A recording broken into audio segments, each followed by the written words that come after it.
We took an opportunity of this meeting also to look at what else needs to be done so that we keep providing assurance and reassurance to our people that we are working together.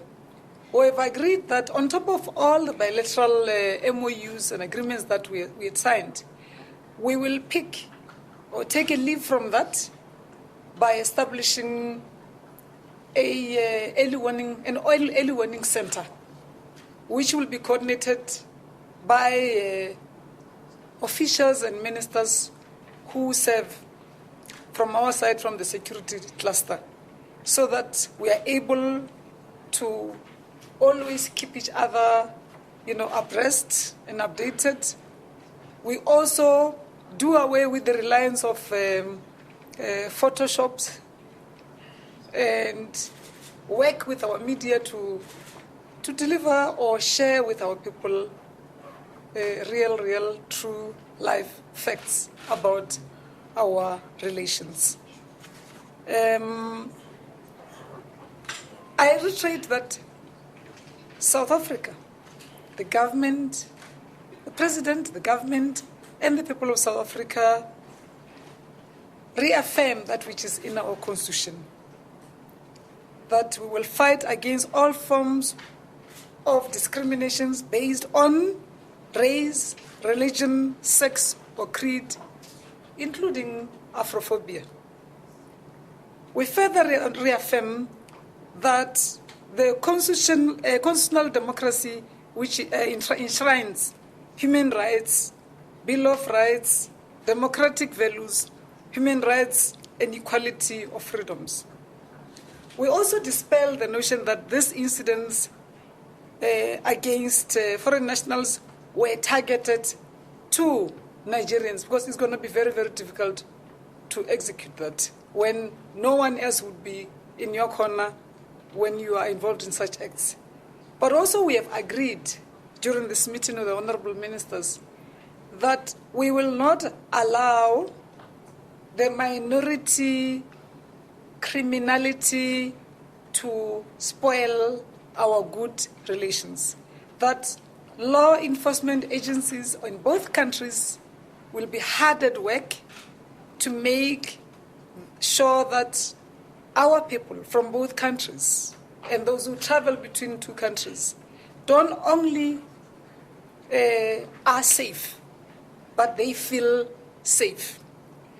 We also spoke to the new phenomenon we are picking up in our communities of property hijacks. We said we are watching that space and we will definitely deal with it adequately. Hence, I mentioned much earlier on about the early warning mechanism that we thought will be useful to us as we continue strengthening these very old bilateral ties that have now been reconfirmed at the highest level, at the level of heads of state.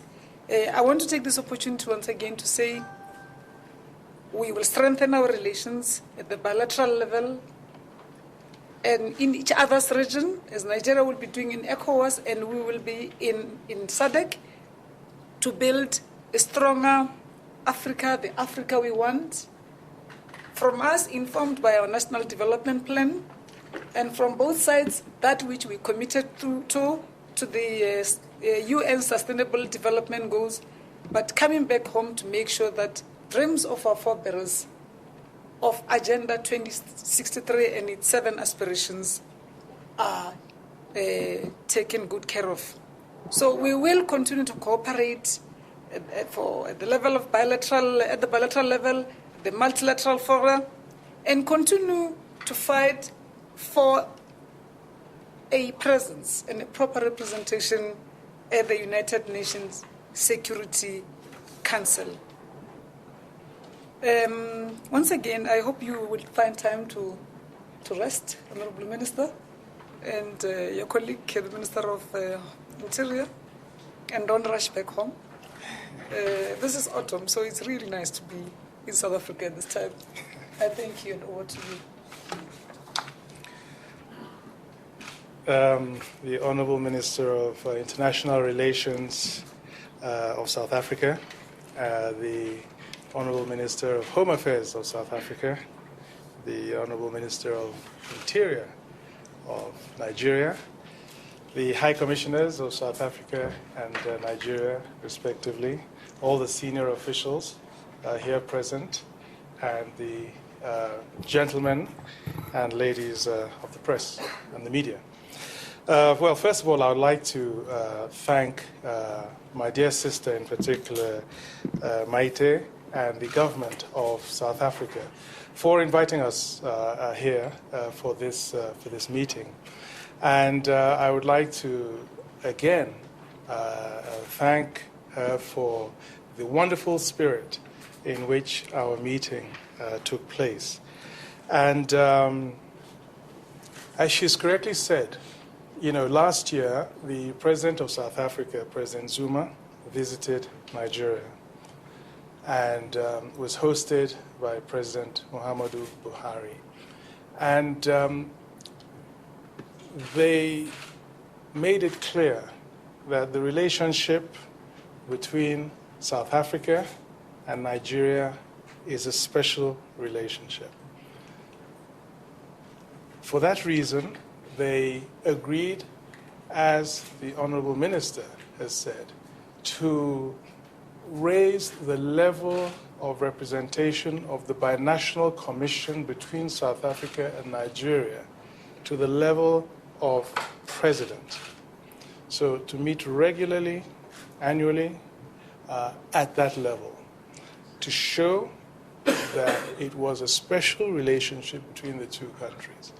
In addition, they both agreed that on not only bilateral issues, but African issues, regional issues, and international issues, that before South Africa takes a position on any issue concerning the region, concerning the world globally, before President Muhammadu Buhari does the same, that they would both speak to each other and have a common position. And that South Africa and Nigeria, the special relationship, would mean speaking always with one voice on all issues, African or international. And of course, this really was carrying out something that was started much earlier, again, as the minister has said, from the days of the struggle against apartheid, and how we in Nigeria were fully engaged, fully committed, and in total solidarity with the people of South Africa, and way beyond. So the bond between South Africa, the country and the people, and Nigeria, the country and the people, we recognized and reaffirmed in the meeting that we held today. And we looked at how to strengthen that bond. We have the Binational Commission, which we said should meet regularly and involving ministers, different sectors, so that our engagement will be holistic and comprehensive whenever we meet government to government. Unfortunately, for some time now, there have been these incidents of attacks, and Nigerians have been victims. And we as a government have known that this was not state-sponsored, that the South African government always condemned this, and that the South African people always condemned this, and that it was, you know, very often the actions of a small minority, a small criminal minority. But nevertheless, unfortunately, those events have taken place. We also recognize that not all the Nigerians in South Africa engaged in lawful activity. The vast majority are. The vast majority contributing enormously to creating a dynamic South African society. The vast majority feel very much at home in South Africa. And this is a narrative we want to also pursue. And so what to do with the small minority? And we discussed this in some detail. And of course, we are all concerned. We're all concerned that these incidents should not redefine the relationship between South Africa and Nigeria. And we have received assurances as a government and the people of Nigeria that the people of South Africa, the government of South Africa, is fully with us, fully supportive of Nigerians, welcoming of Nigerians here in this country, and are taking all the necessary measures to ensure that Nigerians here will be able to stay here in peace, in security, and that their properties and their rights will always be respected. And that's, of course, something that is no less than what we would expect. And, of course, you in the media will interpret these things in different ways. So we were also very keen to take away from our meeting a very clear deliverable going forward to show our firm commitment to this vision that we have. And we have decided, as again the Honourable Minister has stated, to set up an early warning unit. We believe that communication is absolutely important. We believe that the positive narrative getting out there is absolutely important. We need to reassure South African businesses in Nigeria and Nigerians here in South Africa that their governments are fully determined to ensure their security and the respect of all their rights. And for that reason, we've set up this early warning unit that will meet quarterly. And we would like to see this unit comprise of representatives of the Foreign Affairs Ministry of the two countries, comprise of the Ministry of Home Affairs, the police, the immigration services. We would like in South Africa for there to be a place there for the Nigerian Union of South Africa and the High Commission and the Consulate. And this will also be reflected in Nigeria for the Nigerian business community, for the South African business community in Nigeria to also have a representative on this early warning unit that we'll set up to meet in both countries every 3 months. And so that, one, we have this whole issue on the front burner, that we don't take our eyes off that ball, and that so that whatever action, preventive or otherwise measures that need to be taken can very quickly be taken. And we feel that this is a very important mechanism to put in place to show not just the commitment, but to implement the vision that we have for our country, our two countries. As the Minister has also said, we as governments have a huge vision for South Africa and Nigeria in our relations. The President of Nigeria, President Muhammadu Buhari, is expected here as soon as possible. And we want to form a special alliance. Well, it has been formed already, but to implement this special relationship.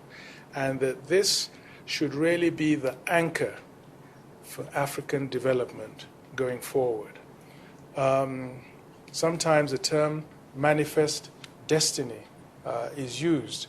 But whether we like it or not, South Africa and Nigeria have, we believe, a very special role to play for Africa and Africans. Within the African Union, we are both, as countries, driving a process for greater integration of Africa. We have an African Union passport to facilitate travel within our continent. We are pushing for an African free trade area to further integrate and promote business on our continent. We are pushing for free movement of persons in Africa within our continent. So we, as two countries, subscribe fully to a Pan-African and Pan-Africanist vision for Africa, and it is something that we fully believe in. So any idea of Afrophobia or xenophobia is not at all something that is representative of our common vision for this continent and for our people. And we will do everything at all the levels. The Honourable Minister and myself go back a long way, and so we have very strong personal relations and professional relations.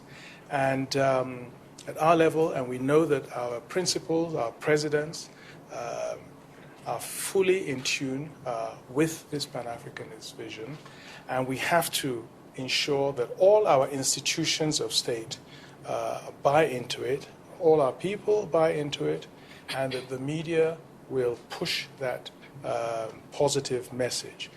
In Nigeria, we cannot overestimate the role of South African business in the development of Nigeria, be it in telecommunications, be it in the media, television, the retail sector, the wholesale sector in our country, making a really visible impact on our economic, social, cultural development.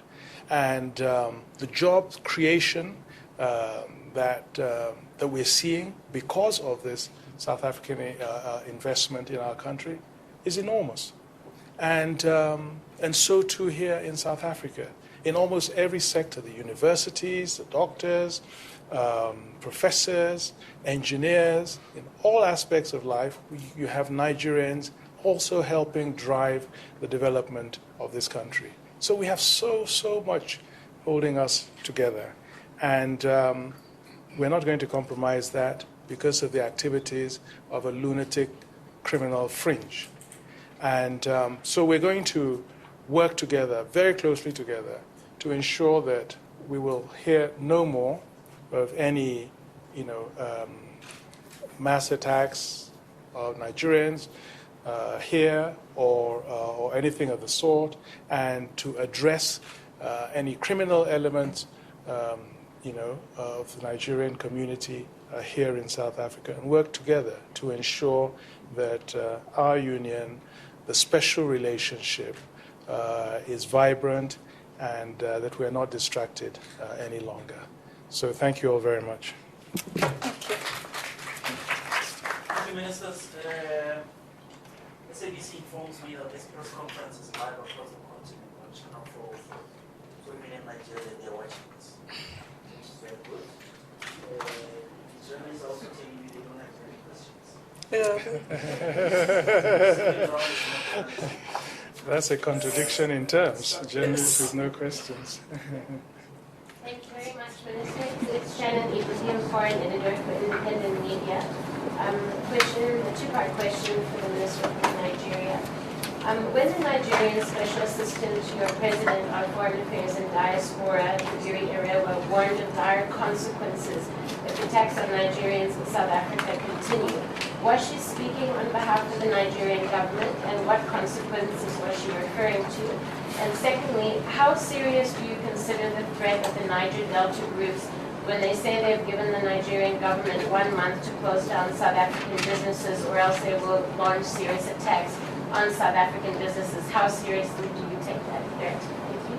Yeah. Hi, good day, Ministers. It's Kaya here from EACA.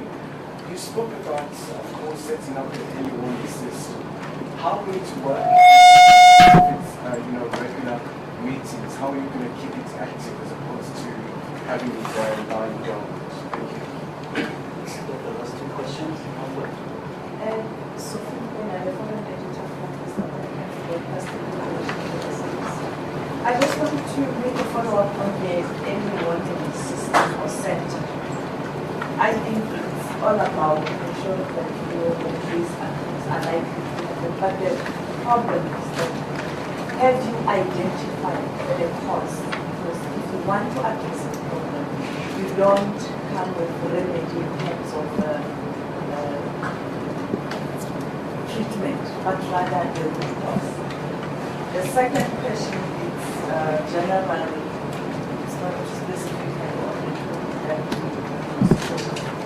area on, but about President Muhammad Buhari. He is back in the country. When is he likely to resume work, and perhaps the preparations for him to visit South Africa? And the last question, you spoke about the importance of Nigeria and South Africa as the multi-layer transformer, but also the continental aid when you try to integrate the entire continent. And the chair, who was the South African representative in the Nigerian office, is handing over today. Your view and your assessment of what he has done for the last 5 years. The last one as well. I'm freelancing for Huffington Post. My question is about the relations between our two countries, so perhaps one for either person can answer. The first is former President Mbeki last week at the APRM celebrations made a remark that South Africans are not xenophobic, that attacks against Nigerians do not extend to all Nigerians, but only to a certain group. And there was some unhappiness from ambassadors in the room, other African ambassadors in the room. And Mbeki eventually said that there will be a meeting between him and other ambassadors. So will Nigeria be part of that meeting with the former president to talk about those issues? The next question is about the ICC. You're talking about common positions in the continent, but I know that Nigeria and South Africa differed about the ICC. What were the talks? Did Nigeria and South Africa actually debate this issue, and what did we agree to disagree on this small matter? And the next one is easier movement between the two countries. Are there any talks about easing restrictions between South Africa and Nigeria? Because it's notoriously difficult to get visas from our side. Thank you. SABC was not discussed today. The ministers can respond to that. Okay, thank you very much for those very good questions, I must say. Okay, starting with the first one first, regarding comments that have been made by other officials of the government. On matters of international relations and foreign affairs, the definitive statement and authoritative statement is from the Ministry of Foreign Affairs or from the media, the spokespersons of the presidency. Those are the two sources, okay? Any other source is not authoritative of the position of the Nigerian government.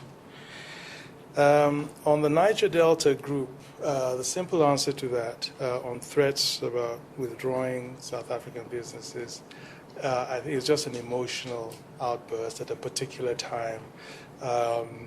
I'm not even sure it happened. You know, one person might have gone to the media and made some statement claiming to speak on behalf of the Niger Delta group. You know, as a small aside, you know, the government has been engaging with the Niger Delta group on internal issues. And, you know, one of the challenges was actually just to be able to identify the interlocutors, you know. So somebody just coming up and claiming to speak for the Niger Delta group, I wouldn't take that very seriously, and we certainly don't take it seriously. And I can assure you that South African businesses in Nigeria are as safe now as they have been in the past and will be in the future. Details of the early warning, that's a good question. What we envisage is, so we have all those groups who will be taking part in that. In other words, Foreign Affairs, Home Affairs, Police, Immigration, Nigerian Union in South Africa, the High Commission, and the Consulate. The High Commission and a focal point in the Ministry of Foreign Affairs will be organizing these meetings every 3 months. So we've identified the focal points who will be convening these meetings.